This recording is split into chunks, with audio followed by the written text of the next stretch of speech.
भूख से परेशान छिपकली भुट्टा धूप को दिखाती है, पर भुट्टे सहित डंडी भी जल जाती है।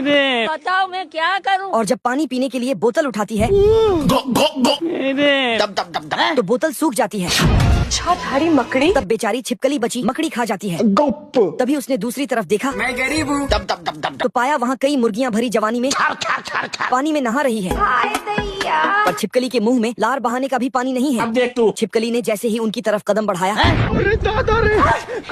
रेगिस्तान की गर्मी ने उसका पैर जलाया। तब वह बोतल उठाकर करके मुर्गियों की तरफ जाने लगती है, लेकिन बैलेंस बिगड़ जाता है और उसका एक्सीडेंट हो जाता है। इससे मुर्गियों को शक हो जाता है। वह उसे ढूंढ लेती है। कौन है आप लोग?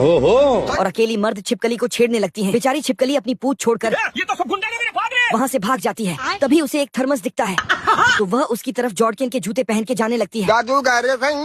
लेकिन तभी वहाँ पर